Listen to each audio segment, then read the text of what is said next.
Hello, everyone, and welcome back from skiing live at 5. Ben's not doing it on his own, and thank you very much for joining. As always, Ben and I will be running through the highs and lows of running multiple businesses, and we'll be sharing some exciting news today. So make sure you stay with us. And without further ado, we will go into the agenda for today. So today we're going to be touching on specifically, we had a fund meeting, and we'll be sharing how that went. We'll be sharing what questions you should be asking a bank or even a development lender. I know that quite frequently you just go to a broker, but we do a lot of work direct with lenders. So we'll be sharing some top tips and questions to be sharing to those. Reducing build costs. I think Ben's going to do a bit of a stint on this because the only way I know how to reduce build costs is to pick up the tools and deliver it yourself. XPS, goals, setting goals and looking at other people in the market. So if you're running a business and you want to scale it, who should you be following and what should you be looking at for other businesses? Long Hanborough, which is a deal that we've been mentioning for a few weeks now. We exchanged on that 2 weeks ago, and today was the completion deadline. So if anyone's ever had 2 weeks between exchange completion, you can see how we're probably pretty stressed today. Corporate guarantee or debenture and what types of security lenders want to see. So we'll touch on that on point 2 and then also on point 6. Recruiting for administration assistant and a BDM in XP surveys. What is important for covenant strength and what to look for. We have an opportunity. We've got quite a dry investment. If anyone would like to hear about that, stay tuned. And then last but not least, your questions answered. So just to remind you, you can ask questions throughout the whole episode and we will come round to them. It can be any question, whether it's business or not business related. And we've got quite an exciting one to touch on with regards to option agreements. Yeah, I've got to say welcome, everyone. And also, I do actually think this episode is probably the most value-giving episode we've ever done. Like putting these slides together and looking at the agenda items, I think this is going to be a banger. So yeah, get your questions ready. I think there'll be so much stuff that you should be getting your notepad out for and jotting down, or at least saving this video so that you can watch it over and again. A bit of housekeeping as well, because I know that over the last couple of weeks, people have been requesting our templates and using that link below. So it's bit.ly/XP_templates. If you don't capitalize the XP and don't capitalize the T on templates, it doesn't work for some strange reason. So it has to be exactly as it's written on the screen there. So yeah, bit of housekeeping. On to fund meeting. Good. So I wanted to put this in here because, as you know, the episode that's actually been shared in front of you, which was 5 months ago, which started our road to 10 million. And just for the listeners out there, we've actually raised in excess of 14, well, probably now closing that deal, or maybe not closing that deal today, like 15 million. Spoiler alert. But what I wanted to touch on is back when we were growing the companies and we were networking a lot, you have to be very open-minded. And to some degree, when you haven't got any expertise or got any contacts, or you're sort of starting out in your journey, you do tend to take up on a lot more meetings. Now we're at the point where we have to be quite selective of our time because we've got a lot going on, and that's quite demanding for us. Anyhow, I had a meeting on Tuesday, which I was going along to potentially subsell a project on. If anyone wants to buy a nice 9-unit development in the west of London, hit us up. And I attended this meeting, not really expecting much more other than meeting another developer, building a bit of rapport for them and seeing if they would like to buy this site off us. Coincidentally, they brought their backer along, who fundamentally funds very similar to us, deal by deal scenario to that developer. This developer's a lot more senior, probably slowing down, just doing a scheme a year to keep the mine going, and definitely not scaling at the same rate as we are. But their funder is of a different ilk and definitely wants to scale up and grow a fund to the tune of about £200 million. So it just goes to show you can't always discount meetings, not knowing what the outcome of them might be, or not knowing what they might be able to introduce you to. So important for me, really, that it was one of those meetings that coincidentally I almost postponed it because my flight back from skiing was looking pretty dicey with the storm causing issues. I heard that there was 15,000 people streaming landings at Heathrow, and guess what? We were landing at Heathrow. So anyway, I almost cancelled it and postponed it. and went along because my flight was on time and landed just about on the runway. And it just goes to show, you know, you can meet anyone in any capacity. It doesn't have to be property. This guy is actually from the events business. You know, I'm talking big style events in Saudi, in, you know, Eastern European areas, in the Middle East, and also in London. So just go show, be open-minded, always say what you're doing, because I always heard a rule when we started networking is tell everyone what you do. But I think what is more important is tell them what you need. And off the back of that meeting and a really good conversation, we booked in a second meeting to hopefully get the balls rolling on being part of that growth strategy that they're setting up, which is 200 million into real estate investment and development. And also really interesting, he's building up an exit strategy as well. So it's equity, debt, and then exit, which is basically a developer's dream, I think. Very good. Cool. Point number 2, what should, actually, before we go into this, I wanted to almost put a bit of a poll out there, and I didn't speak to you about this, Jack, but it's been raised a couple of times that Friday at 5 p.m. potentially isn't the best timing for people. If you would rather see us do this live and you can tune in at a better time, and we were thinking either Friday at lunchtime instead of 5 p.m. or Wednesday at lunchtime. So, you know, maybe 12 till 1 on a Wednesday, 12 till 1 on a Friday, either one of those. Let us know in the comments below what you think would be best, because we want as many people to watch live as possible, because there's live questions that will come in, and it's a bit more interactive. So yeah, let us know down below if there's a better time that you think we should be doing these. Good. So on to banks, from equity to debt. So I had a call with a bank called UTB on Tuesday as well, actually. Very big finance day for me on Tuesday. And long story short, Ben and I nearly funded a deal in a place called Warburg, where we bought a bungalow, went to planning for 2 units, ended up selling it at an auction, and UTB were due to fund that deal.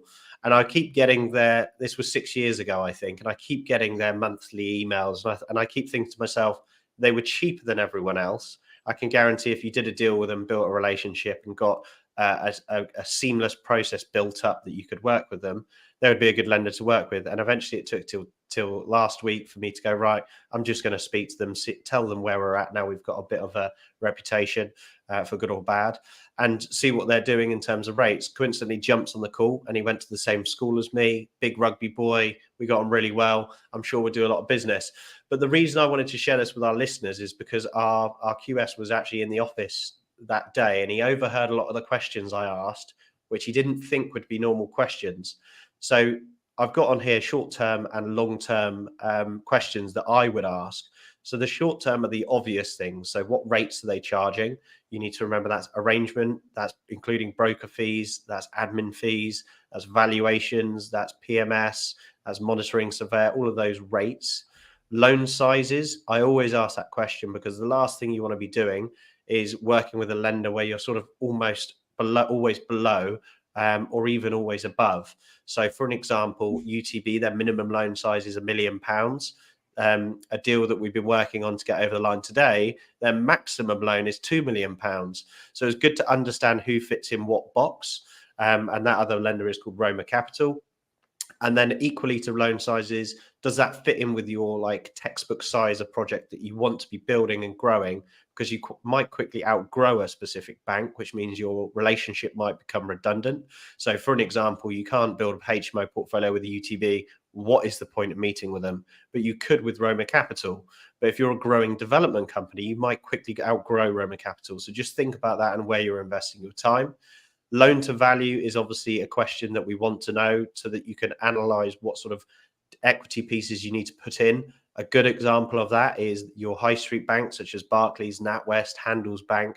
They do development finance and investment finance, but they're going to be low 55, 60% loan to value, which for a lot of us aggressive developers, that's not good enough. So we like to get all the way up to sort of 80% on cost. So asking them what their loan to values are. One really, really good question I have when I always ask this is, people go, what loan to value do you lend on? That is not the be all and end all, and you will come a cropper and find issues with them if you only ask that question.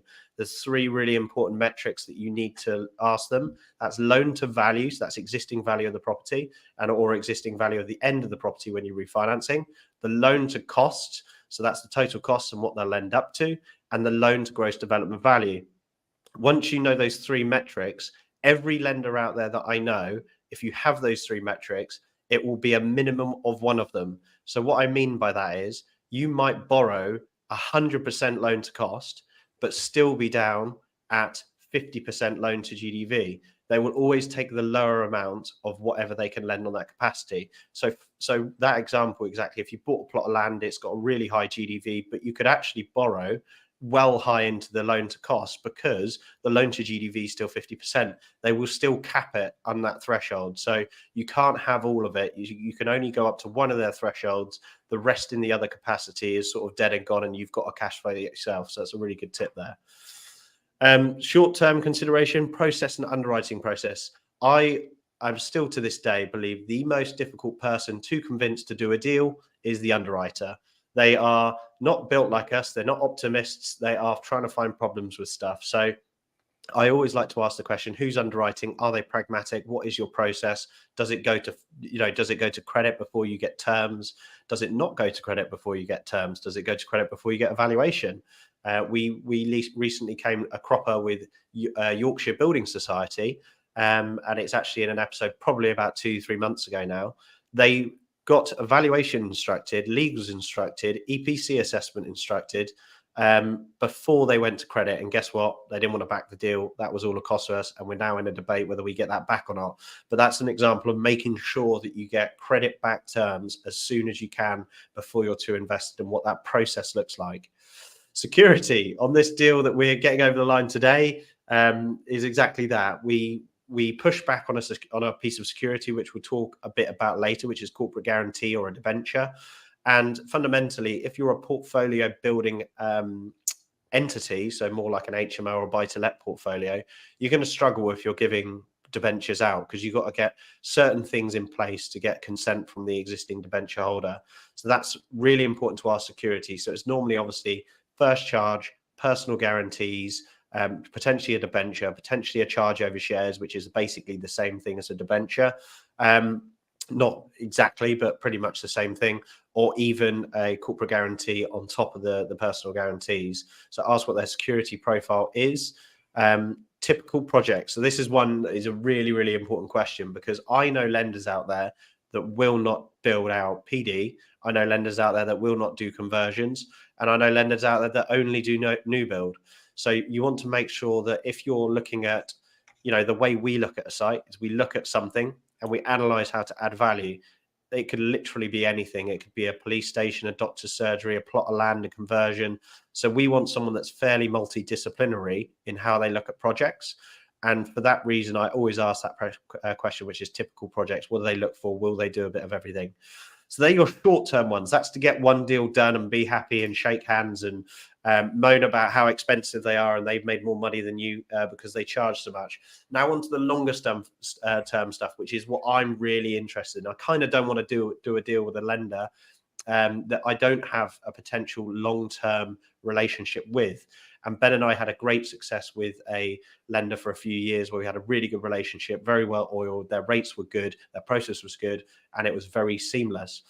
Now we're back in the market for this type of thing, which is why I'm speaking to UTB. So these are the types of questions I ask for the longer term perspective. First question is, what is their competitive advantage? It's a good question because it makes them think, what are we good at compared to everyone else? And if that sort of fits in with your model, then great. So for an example, in Central Suites, we do a lot of flips. I don't want that process of borrowing money to be arduous or painful because it's quick fire. It's, we're not rate driven, we're speed driven. So if they say their competitive advantage is speed, great, I'm signed up. But that probably wouldn't work for the development perspective, because rather than borrowing 200 grand, we're borrowing £2 million, and that costs inflation is relative for the speed that you're getting. Next one is, can you see yourself building a relationship with them? So what I ask is, if we come back to you after this deal, or if we do more deals from you, do you have preferential rates, or what could you offer a returning borrower? That's a really good question, because if they're just a computer says yes, stamp book process, no preference to anyone else. Are they really the lender you want to be with? We're in a people business, and I believe that you want to be building a relationship, especially when times get tough, with someone that you can call up and say, look, we've done this, can we get an extension, or can we borrow a bit more, or we've got another deal, can we get better rates? So relationship building. This was the question that our QS raised his eyebrows at. Where does their funding come from? So the reason I want to know that is because, is it going to be there forever? Are they buying swap rates, SONIA rates? Are they a deposit bank, which is where their peers are depositing money, and they're then putting a markup on that money to invest it back into real estate? And that's a really good question, because if they've got one funding line, and then I normally ask, when's that facility coming to an end? And they say, oh, 2025. You might be in a completely different market in 2026, and it might be for the better or the worse, but it's good for you to know that. Equally, you kind of know where their books transfer to. So always asking, what are their funding lines? Have they got multiple? We work with lenders that have got private funding lines. We work with lenders that have got institutional funding lines. We work with deposit banks. UTB's a deposit bank.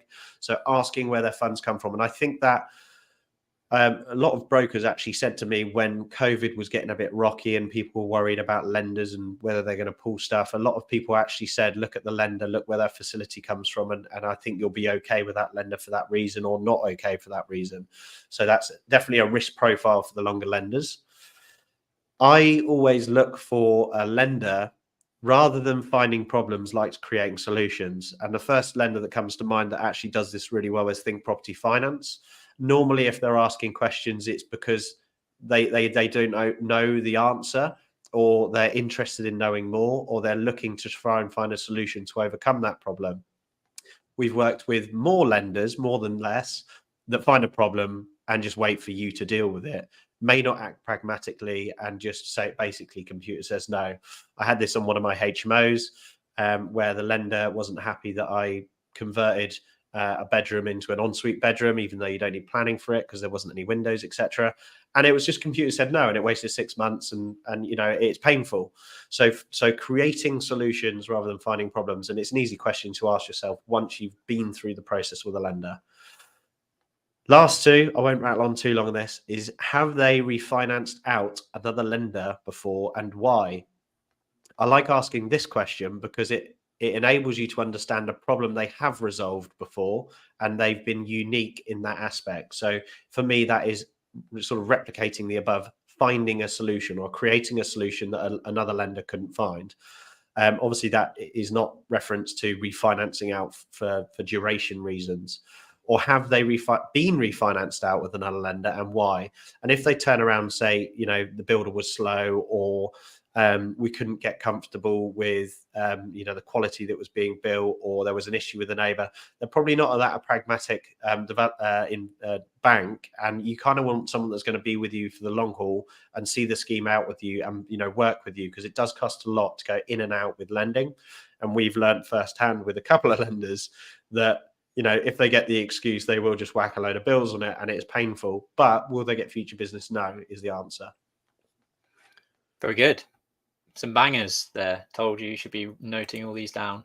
Some really good points there. I'm going to be talking about reducing build costs now and value engineering, because we've had 2 recent tenders come back way over budget. If you tuned into last week's episode, you'll understand a bit about those 2 projects. But it got me thinking, because I've been doing a lot of work this last week on reviewing and analysing tender returns, really digging in deep on architectural drawings, on the structural design, on really the whole strategy around some of these schemes, with the view to looking at ways in which we can save cost to the minor detail. Whether it's £400 here or there, that those £400 soon add up, and these top tips will hopefully help you think about it in the way that I've been going about it over the last couple of weeks, in which we've started to save a significant amount of money on the contract value by doing these things. So get your notepad ready. First thing would be to call a meeting with your architect and your QS. So a design team meeting to just get ideas from various different people around ways in which you can save costs. these first ones are very much sort of high level stuff. Secondly, something that is often overlooked is actually getting feedback from the contractors that have quoted. So if certain contractors have come in, and seem pragmatic about their approach, they will be willing to have a video call with you for half an hour, for example, where they get their QS on the call with you. They've obviously gone through it themselves in a great bit of detail. And I've no doubt, given their experience, they will have thought as they're working through the schedule of works, why are they doing it this way? Why don't they think about doing X or Y? Because that will save them money. Some of the contractors do their own developing. So actually, they've got a really good insight into how they can value engineer the schemes. So, having that open conversation with contractors, and it actually, I think, and this has been the case really with the two tenders that we're out to at the moment, it's actually made me discount some contractors from our process because they've not been willing to open this conversation. And I understand from their perspective, if they're spending a lot of time going away and looking at these things, then that's time on their side. But ultimately, if they want to win the work, they're going to have to do that. And I have been put off by some contractors whose basically their response is, unless you're willing to sign a letter that says, we will be moving forward with you guys, they're not willing to do a just sort of second round of investigation. And that's absolutely fine. That might not work for us, but maybe they've got loads of other tenders that they're not interested in. But yeah, requesting feedback from contractors is a great way of kind of getting a contractor's view on what can potentially be done to save costs. Something that we haven't really touched on massively, but most of our schemes, we will try and get a contractor in to strip out the site as fast as possible. Don't package up your demolition and your strip out works as part of your main contract, because you're just going to be wasting time. And what's going to happen is the main contractor is going to get on site. They're going to start stripping out loads of stuff, find loads of issues that then they start ramping up their costs with. And you've kind of wasted loads of time and it's going to cost you loads more. So as soon as you get keys, I would definitely recommend getting someone in to start doing the strip out works, to strip things back to the structure, open up the ceiling, all the things that you need to do to kind of get a good sense of where there are repairs that are going to be needed. We weren't really sure, what was behind this wall. Is it going to help us? And can we keep some of that, existing structure in place? Or is there insulation in this area that we can retain and not have to put new insulation in and all that sort of stuff? So stripping out before the main contract works are agreed with a main contractor is a massive way of both saving cost and speeding up your program. Once it's stripped out, get your structural engineer on site to then re-review his design, because I guarantee when he's done his initial appraisal, he's made assumption here, assumption there. He can't see what the existing size of joists are, or what the existing load bearing support for this floor is, or which way the floor joists run in certain situations. So all of those things help an engineer to figure out exactly what the situation is on site, so they can design a more efficient and lean solution. And that more efficient and lean solution is only going to be a cost saving to you, because they can reduce the size of joists, they can reduce the size of steel beams, they may not even need a steel beam in certain situations. And to wait until you're actually doing the main contract to find out those issues is just going to cost you loads of money. A big one nowadays is reviewing the energy strategy, and this goes really, really back to basics. We actually had a call yesterday with our energy consultant to look at ways in which we can mitigate, reduce insulation levels to the bare minimum of what's required from a building regulations perspective. Can we change our heating systems? We actually had a mixed solution on Colney Hatch Lane, for example, where we had some air source heat pumps, some electric heating, some gas heating. What we've really realized is that the gas connections and the cost associated with those are actually still a lot less than moving to the installation of air source heat pumps, the installation of electric heating, and the extra additional insulation requirements that you need to install to get a EPC rating of C+. Electric heating really just doesn't perform very well at the moment. So you can easily go from an EPC E to an EPC high C/B just by moving back to a gas combi boiler, for example. So that's what we're going to be doing in this situation. So really going back to the energy strategy and figuring out how how the whole system and the whole building fabric is going to work together. On that note, reviewing every bit of wall and floor and roof build up about insulation, or how much can we actually reduce it down from 100 mil of insulation down to 70 mil of insulation. And that might not seem massive, but when you add up the amount of insulation that you're putting into a house, that 30% saving in size is probably a 15% saving on cost, for example. So you're instantly reducing your insulation cost by 15%. The other big thing which has come out of conversations with contractors recently, and the EPC energy assessor actually, is the type and specification of insulation. So if your architect is specifying Kingspan insulation, for example, throughout your project, Kingspan is like the best performing insulation out there. It's the most expensive. So if you're specifying Kingspan, you're probably already costing yourself 10-15% more than if you went to something like Celotex or Extratherm, or something that's more off the shelf. The builder's going to go to Travis Perkins and say, well, what's the cheapest insulation you give me? There it is. The caveat with that is you will need to refer that back to your energy assessor, because the reason that Kingspan is often more expensive is because the performance of it is better. So the resistance value of the insulation is slightly better than your off-the-shelf Celotex insulation. So you just need to make sure that your U values are kind of where they need to be with your energy consultant. Big ticket items. So the big standout items are where you're going to save a shitload of money. So, for example, Colney Hatch Lane at the moment, our windows and doors on that whole site are costing us about £180,000. Now, if we can just shave 10% off that, that's a huge saving to the whole project. So looking at big ticket items like the windows and doors, the MEP is another one, moving from that air source heat pump, which might cost you £5,000 to supply and install, to a gas central combi boiler, where it's maybe £2,000 for the gas combi boiler. That's a massive difference in those big ticket items.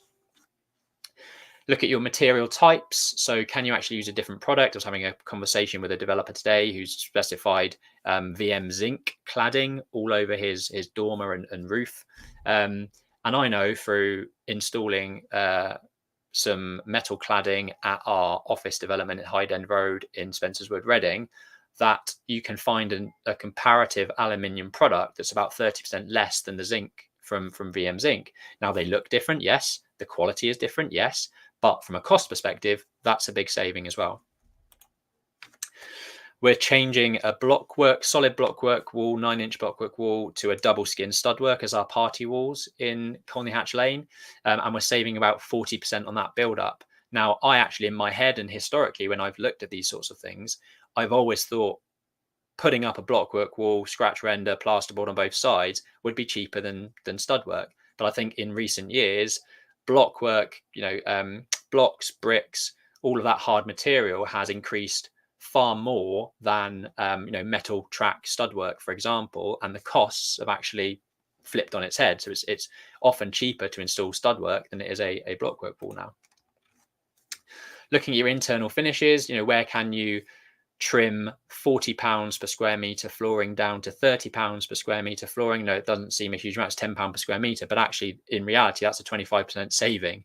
And if you've got a 20 unit scheme over the course of that whole development, that's a massive saving. So yeah, looking at your internal finishes with your architect, with your interior designer, really trying to trim down on those costs is a great place to start. This point number 10 actually came from a contractor recommendation. Again, going back to point number 2, we jumped on a call with one of the contractors, and they actually suggested some really good cost savings for the external hard surfacings. And that was essentially, we've got a 1.5 meter wide pathway along the side of the property. Why don't we just take 600 mil out of that completely, create a planting bed rather than a hard surface block paving finish, which is very expensive, and just put some topsoil in there and some planting, which is far cheaper. So again, it not only improves the kind of green aesthetics of the development, but it also saves you, what's that, 600, well, it's like over a third of the cost of laying that hard surfacing. So yeah, another sort of massive saving point for you there. So final point on this is when you are providing supply items, so often we might supply the kitchen or we might supply the finishes, the contractor will probably want to put some OHP, some overheads and profit on the supply items for managing that process. Now, they might start at 20% for that, and that's just ridiculous. So, asking the question or saying, we need you to lower your price from 20% on your OHP down to 10%, if we're managing the supply of those items and just giving them to you to install, is something that you can ask them. So hopefully those 11 points have been really useful. We've gone through this on Colney Hatch Lane. I'm only probably halfway through my analysis, and I've already found £200,000 worth of savings on a £2 million contract. So that 200 grand is massive.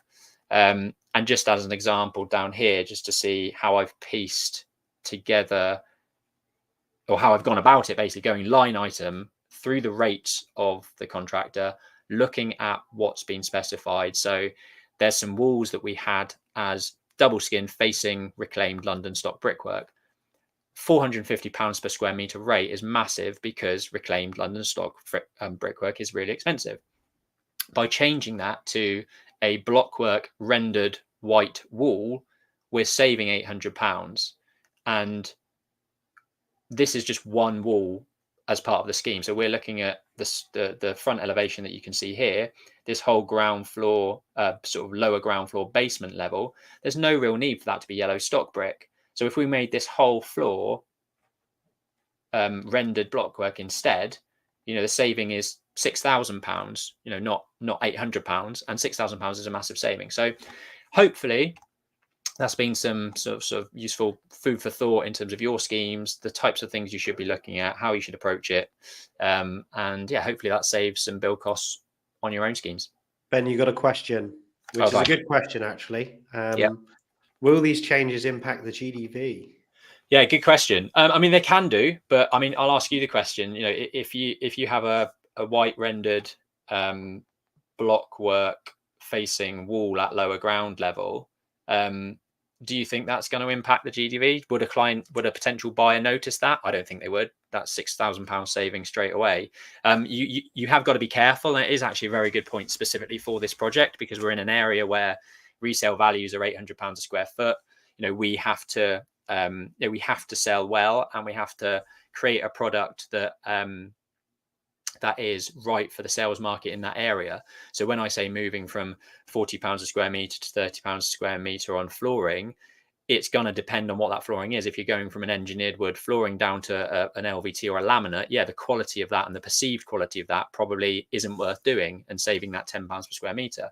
But the areas that I'm looking at in terms of insulation levels within the wall, insulation levels within the roof, if you can still achieve a B rating off the back of that, the potential buyer isn't actually going to have any idea as to whether or not you've done that. It's just purely a cost saving. So it is a very good question. It is something you have to weigh up when looking at these. And yeah, sometimes it will be a no, but most of the time the end buyer isn't going to know the difference. Yeah, I think it's just got to be part of the decision process, hasn't it? Yeah. Behind the scenes savings are the one. Agreed. Yeah, definitely. Cool. I think we just wanted to put a note in there. We've actually had a lot of people reach out recently over the past couple of weeks. One for sort of one-to-one consultancy, just to get an hour of our time, just to help with the growth of their business and to pick our brains on certain things. But we also have a few spaces left within our boardroom group, which if you're looking to grow your business to 7 figures, 8 figures, we'd love to help you do that. The people we've got in the room now are fantastic and they're doing amazing things. So, if you are interested in joining the group of what will be 10 to 12 people on a monthly basis, reviewing goals, looking ahead, and projecting their businesses to success, do comment boardroom below or get in touch with us directly. Good rabbit holes we're going to talk about now. Yeah. So I got in a bit of a rabbit hole, and the whole purpose of what I was creating is we have a business coach in XP Surveys, and month by month we meet up and we talk about our gross profit, our operations to get to where our gross profit needs to be. We talk about our central costs that bring our net profit out. We talk about how efficient we are, what our cost per acquisition is per client. The easiest way to figure out what you need to be doing is just to look at someone bigger that's doing it right and doing it better. When I say better, as in not the service or product, because I believe that we have a unique selling point in our surveying business, but more so that, they've done it before and worn the t-shirt. So this is a tip out there. If anyone's got specifically a service-based business, this is quite effective. So, staff to turnover ratio are important metrics. And you're trying to gauge, is what you're doing today going to get to where you want to be in the future? And I went down this rabbit hole and sent some metrics to Ben because I found it quite interesting. So we're obviously a surveying business. We're averaging, this calendar year about £500,000 in turnover. We want to grow to be a national multi-million-pound surveying business in the UK, and we've got good foundations to do that. But it's obviously a long journey to get to the processes and the scalability and the client acquisition and the growth and the operations and the finance all married up in one. And the rabbit hole I went down was, if you turn over more than £10 million in the UK, you're an audited business, which means you need to share your audited figures on Companies House. All of us that are under £10 million turnover per year, we have to produce company accounts on Companies House. But the difference being is audited accounts have a lot more detail on them. They show gross profit margins, net profit margins. They show all of the overhead details, and you can actually extrapolate a lot more information from that. So what we're getting at is, if you want to eventually be turning over 10 plus million as a business, find someone else that's in your industry doing what you do, but is already at that level, and just look at their accounts, because we believe, and we've always been avid believers, that the numbers take care of themselves. The numbers are the engine underneath the car bonnet. What it looks like externally is another matter. If the numbers don't work, the business doesn't work, and that's what really keeps the soul and the heart of the business going. So to give you an example, we're a team of, I believe, 5 or 6 now in XP Surveys, and I was actually comparing this particular company example, which is called Plowman Craven. They turn over about 18 to 19 million pounds per year, way more than we do, 40 times what we do. But I want to know, are they 40 times the size of us? Have they got 40 times the size of amount of surveyors? Have they got 40 times the amount of business development managers? Have they got 40 times the amount of people in central offices? And looking at those ratios at where they're growing to see where we could cut the fat in our business, because they're basically an exaggerated version of us. And the trouble you have in our business is, one hire is a really big impact on an overhead. But when you're a big business, you can actually work out percentages such, for an example, this business makes £109,000 revenue per person in the business. So out of that £19 million turnover and the 180 staff, £109,000 revenue is where we need to be targeting as a business in excess of, to make our business work. Otherwise, we're not on the scalable model to get there. We've got the cost of sales per person. So not every one of those persons is generating revenue. Some of them are admin, central offices, make the operations, behind closed doors. But most of that should be cost of sales per person. So working out what the cost is. So the cost of sales will show in the gross profit figures on the audited account, so you can work out that figure. And then we've got gross profit per person as a revenue market. And then we've got net profit per person. So what we actually worked out, the gross profit per person was at £39,000 per head, and the net profit per person was £15,000 per head. So if we can get our business to a point where we're making 15,000 net profit per person, you can sort of see we're on the right trajectory to get to where we need to go. And you could do this with multiple businesses, learn from what they've got on their websites, their products, what they've brought in as upsells and different products, and essentially look at where you can grow.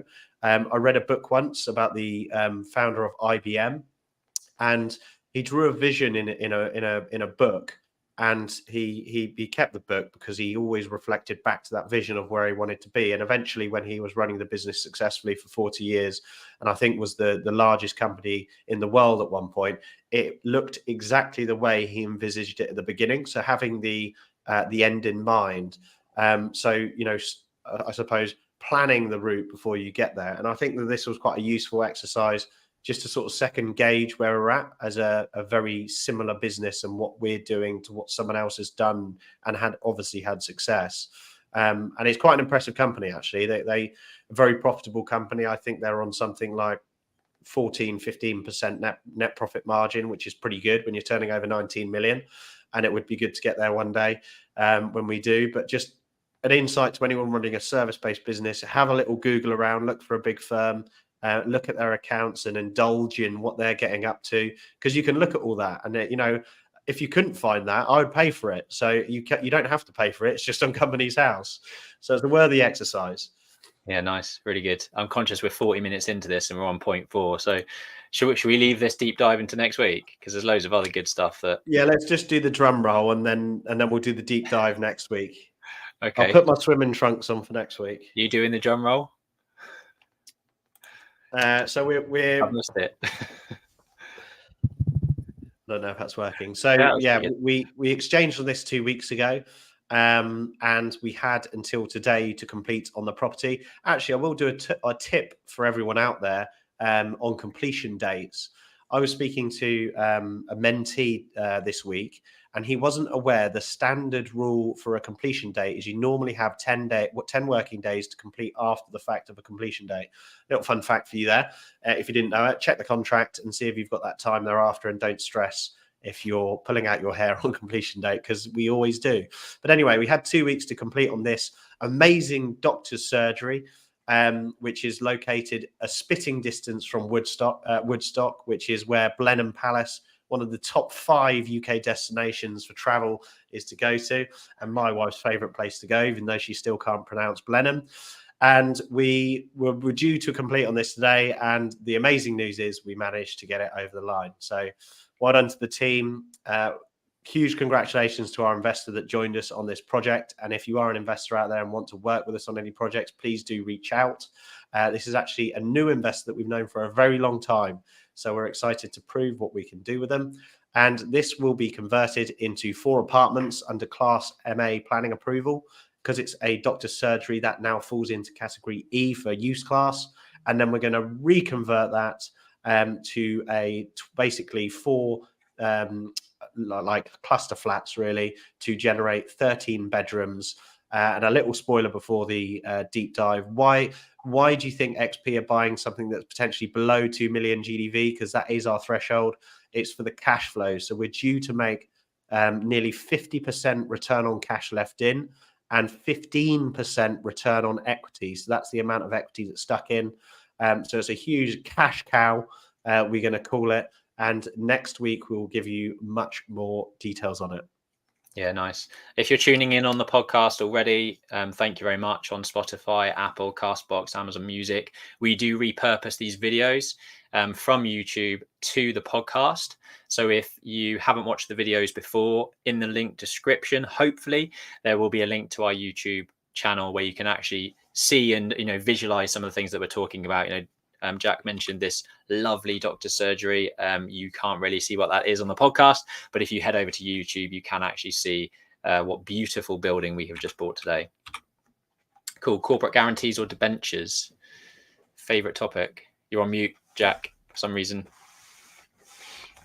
A classic. I'll try and keep this one fairly brief because it's just very topical, because the site that you've just seen, we're working with a new lender, and their company-wide rule is they have to have a debenture over the company.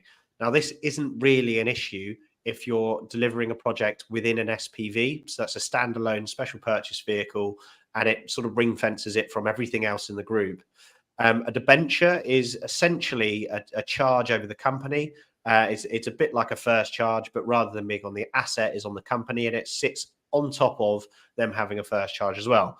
The first thing I said is I don't want that. That's going to prohibit movement and acquisitions elsewhere in the business, and that's a pain in the arse. So I feel like the downside of a debenture, other than the additional security, is it restricts movement and activity within that business. So for an example, Central Suites buy a property every couple of months. If we had a debenture on our company, it would be very arduous and painful to have to go back to the firm that have the debenture, get consent. It's actually called a letter of non-crystallization. They then have to consent to the new lender. When you're completing on a site and you've got every man and their dog ringing you, the last thing you want to be doing is calling a lender from 12 months ago to get consent for a loan today, and then they put their hand out and want $4,000 to do it. So I absolutely hate debentures, and that's why we pushed back on it on day one. And what we requested instead of a debenture is a corporate guarantee. A corporate guarantee is very different. It's more like a personal guarantee, but the company is guaranteeing the loan. So the debenture is there for security and potential recourse for action, but the corporate guarantee is sat within the company as a legal paperwork, and it can have step-in rights to some degree, but it doesn't sit on company's house, and it doesn't prohibit movement, and it doesn't say that you can't go and do X, Y, and Z within the same company. It all came down to it, and we actually rejected using the corporate guarantee and just folded and used the debenture route in the end, because the corporate guarantee compromised further, compromised some agreements we've got below in the group. So three businesses down. So in the top company, having a corporate guarantee compromised a legal document that we have below. So we had to give with the debenture painfully. Knowing the bank, they sent us both and we signed both, and then we realized we accidentally signed the corporate guarantee, so we're getting that ripped up. But I just thought it would be useful to share. If you can get away with it, you don't really want to be giving either of these documents. What I would say is a really good place for a corporate guarantee is if you can get a corporate guarantee given that isn't too primitive and too onerous on the business, 100% go for that, because it's much better your company having to try and cough up a guarantee than it is you personally. So that's where I do think it has got a really good place. But where it hasn't got a good place is where it's extremely onerous and it's got takeover rights that impact the group further down. Essentially, we didn't get what we wanted. We've had to put a debenture on the company. Fortunately, it's not a company that we buy loads in. So it's not the end of the world. But if we do buy something else, I've got to go cap in hand and get a letter of non-crystallization from the lender and go through that process. And I mainly know this because we had one in Central Suites and I had to do it 10 times. And then I had to pay something like 60 quid to get it removed. And I was like, why didn't I ask for this sooner? But there you go. Lesson learned. Cool. Quickly on to point number 7. We are recruiting for an admin assistant and or a BDM, so a business development manager in XP Surveys. We've got a lot of growth plans within this business. We need some additional admin support. If you live in and around Henley-on-Thames, I guess for the admin assistant, we're looking for potentially a graduate that's very tech savvy, that can come in and help us kind of manage the workload, allow some more, free up some more of our team's time to then go out and do a bit more outreach and build the relationships with the existing architects and developers that we've currently got. So if you know anyone or it's you that would like to apply for this, we do have a job advert on Indeed and LinkedIn. Very good. The most exciting topic of today, covenant strength. I'll try and keep this one fairly brief as well. So I've been dealing a lot with covenants this week, and a covenant is essentially something in a space. So what I mean by that is your covenant is your tenant or your person letting or leasing a building that you may own, and that is really important for a number of reasons. And I will go into detail of what they are and what you should look for. But there's a lot of things that get missed off, which is really important, because I had someone say to me, they're a really strong covenant. Have you looked at their books? And I looked at their books and I said, what's strong about their books? And their analysis of the books were really, really weak. So the most common things that you can look at from a lease perspective or a rental perspective is how much rent is being paid, what the duration is of the lease, the breaks, the notice for the breaks. Are they one way? Are they both ways? Rent reviews, is it index linked or is it linked to any other particular way? What are the tenure? So is it repairing, fully internal repairing or externally repairing? And then obviously looking at the business, and it's quite common you go, oh yeah, I know them, they're a blue chip, it's McDonald's, they're never going to go bust. Or alternatively, the mum and pop that might not quite be that. But one really important detail that I think is to look at when you're buying an asset that's got a covenant within the building. We always look at a few things. The value add of the site is probably the most important for us, because we don't like dry investments. And the next slide, I've got an offer for you guys. about dry investments. And you can ask me all these questions on the covenant strength if you want. So I might be creating a rod for my own back. So we look for value adds on the site, then looking into the profit of the site. So is that yield good? Are we getting a good return on cash? The security of that tenant. Obviously, so with covenants, the stronger the business or the outfit that's in there. So let's say you had Apple renting your retail unit in the center of town. That is going to boost the value of your property way higher. So it's going to be the rent times the lower yield, so a lower income yield, which improves the value of your property. So the covenant strength is main reason why it's super important for the security perspective of that. And then the last thing we look at is exit. How long are they going to be there? When's the lease going to end? Can you relet it? Is an important thing. Now here's just some tips outside of the norm. So the norms are rent, duration, breaks, and reviews. But these are some things that are outside the norm. We've been talking about looking at companies' books. So on Companies House, looking at their accounts. Look at their books. Have a look how stable they are. Have a look at what their P&L is. Have a look at how many assets they have in the business. The case study that I mentioned just earlier, where someone said their books look really good, is because we were looking at an asset where the company had been set up 2 years ago, and it had traded about £400,000 in gross revenue, basically no profit. But they had £3 million in a bank account. So these people selling this opportunity said to me, they're really strong books. And I said, well, they could transfer that out tomorrow. Cash can be moved. That you've got to look at the underlying figures within their books, so the assets retained in the business, which could also be sold. And if you're caught at the wrong time, that's a difficult position. So don't necessarily look at the cash, look at the turnover and the assets, etc., and the profitability. If they are a weak covenant, can you get any other guarantees from a father company or a mother company or someone else, whether it's personal or whatever it may be? This was a really interesting question also that sort of turned the heads of the people that I was speaking to, is how is their income generated, which is a really good one. So not only are you analysing them, but you're analysing the next step of how they, put bums on seat or feed their mouths. And that's really important. So with our social portfolio, it's really important to see how our housing association is funded. If we can't understand that, it might be an unsustainable tenancy. I can explain that. So if our housing association is taking a percentage of local housing allowance and paying, which this isn't the case, but let's assume they're paying a CPI inflationary linked income, their income, it doesn't go up when CPI goes up. So they might be in an unaffordable lease.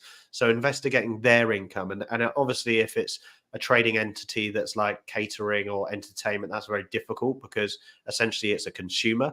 But if it's, a housing association, or it's, for this particular example, it was a management agency for asylum seekers. So we could actually assess, where do they get their funds from? It was the Home Office. What do they pay? Is this sustainable? So that's a really good thing to look at. And then next down, once you looked at the income, who's running it? Who's the operations? With your mum and pop or your big, blue chip corporate, they would just send someone in, regional manager, that's successful down the road and just sort stuff out if there's a problem. If it's mum and pop, you are liable for, one of them falling ill or not actually being that good at running their numbers or their books or generating business. So it's definitely something to look at. I discussed exit, so demand and replacement. If that tenant leaves, what can you replace them with?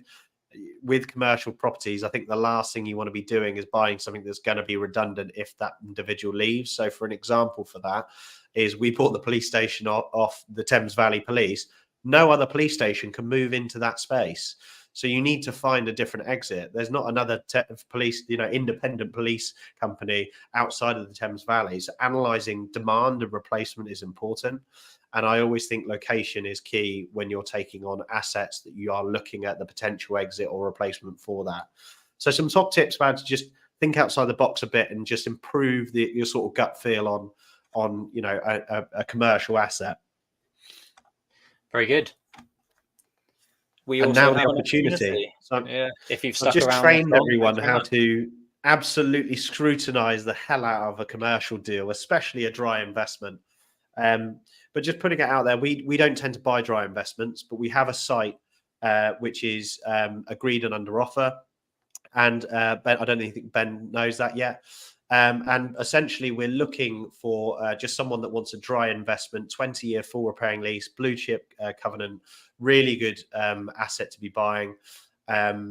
If I must say so myself, in terms of the covenant strength. And I've just armed you with all the right questions to ask me if you are interested. But we're not interested in dry investment. It increases the amount of debt we're borrowing and acquisition costs for the sites. We're open to basically simultaneously selling the ground floor while we'll take the uppers. So if anyone is interested in buying a dry investment yield on a 20-year full repairing lease at 8.3%, send me a message. And I can run you through the deal and see if it's for you.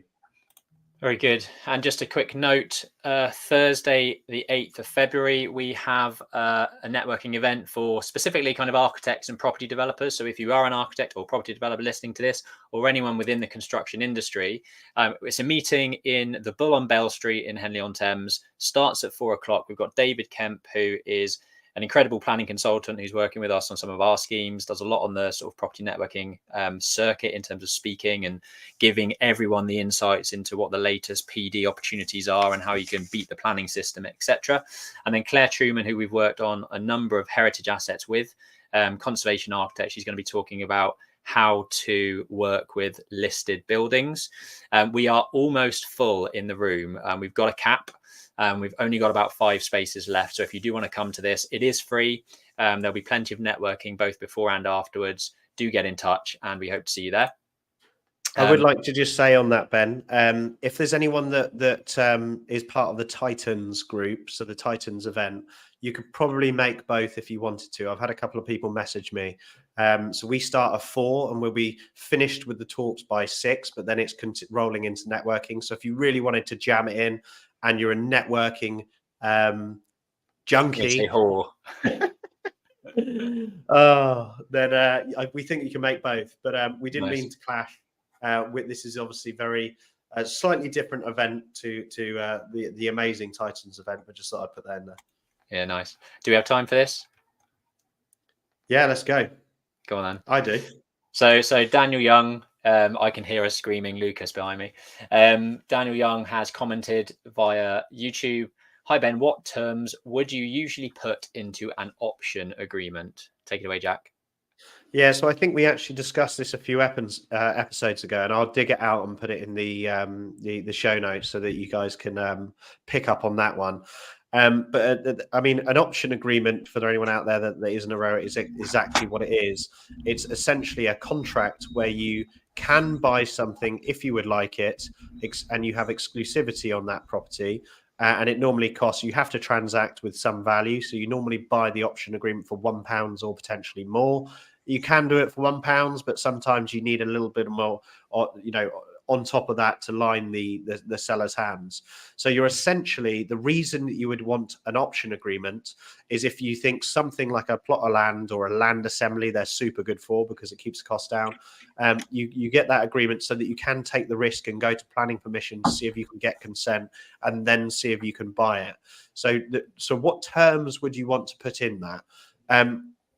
First off, keep it as low costly as possible. So £1 options is great, or potentially a low cost of exchange or cost for the option. The reason I've put exchange in there is because we actually don't mind doing a conditional contract, which means the difference between an option is you can sort of the sort of emphasis is around the word option. You can or can't buy it. A conditional contract is actually where you go in, exchange on the property. And the reason that we quite like doing that is because you have to go then through the conveyancing, do the work on the title, and just do a little bit of legal work to make sure there's no covenant restrictions, problems that you might find when getting the planning. Because the last thing you want to do is spend 20 grand on planning and then actually there's an issue with the title that you got to relieve a covenant and it was all a waste of time in the first place. So either a conditional contract or an option is fine. If it is a conditional contract, make sure it's not the standard 10% exchange funds. We've exchanged for as little as 0.0001%, and you can agree it. Just ask the question. One of the other most important things is make sure it's assignable. You kind of don't want to be the person that has to buy it, but could buy it and someone else could buy it. So make sure your contract is assignable. So that just allows you to sell it on if you would like to, sell it on even to one of your own SPVs, sell it onto a joint venture SPV, or sell it on to the Joe Blogs that wants to pay you loads of money because you've got loads of uplift and planning on the site. So make sure it's assignable. It's probably worth saying that that's only really relevant to a contract if you've got an exchange with delay completion. An option agreement is exactly what it says. It is an option to buy subject to certain terms. You're not obliged to if you've signed an option agreement. Just to clarify. But they still need assignability on an option because if you want to benefit from getting the planning, it still needs to be in very there. true. Very true. How long do you need? I've put as a bit of tongue in cheek, double it. This is actually what I believe probably one of the hardest parts of negotiating options, is because the person that you're speaking to is probably not as well educated on planning and how long it takes. Second to that, you're not in control of how long the planning takes. So I would definitely recommend working out how long you need and doubling it. In a conditional contract, what we do, and this is a really, really top tip if anyone's buying anything subject to planning, is we put time frames for us to submit something. So for an example, we have to submit planning within 6 months, and then we have to make amendments and resubmit planning if failure within 3 months of receipt of decision. And what we're doing then is keeping the return of the planning timeframe completely open. For options, it's pretty common that you would be looking at a 24-month or a 36-month option with the option to extend if you can get it. What you'll find is someone go, I don't want to tie myself in for a contract that long. So what I would then suggest is agreeing a shorter option, that enough time for you to submit planning with the option to extend if you get a failure of planning or you need to extend because the planning's taken longer than it is. So it might be easier to go that way, but start a little bit longer. And then pricing of the option. There's tons of ways that you can price an option. That you can go on basically fixed price. And then what I would suggest doing is drawing up 2 units, 3 units, 5, 10 units, working out the gross development values, actually stacking all of them and analyzing them. And you ideally want to pay the lower value of the most likely scheme. So let's say 2 units and most likely 10 units is pushing it, and you end up with 7. You kind of want to pay the minimal price possible so that you have a planning buffer and uplift in there, and you're making value in planning, which is, in my opinion, the most important part of options. The reason people go into options is to make planning uplift. If you just want build uplift, go and buy something with planning. So then moving on to percentage of GDV, what you can equally do to de-risk it for yourself is pay someone a land value on the gross development value. So if you end up getting 2 units or you end up getting 10 units, just paying them, for example, 12% on gross development value of either scheme.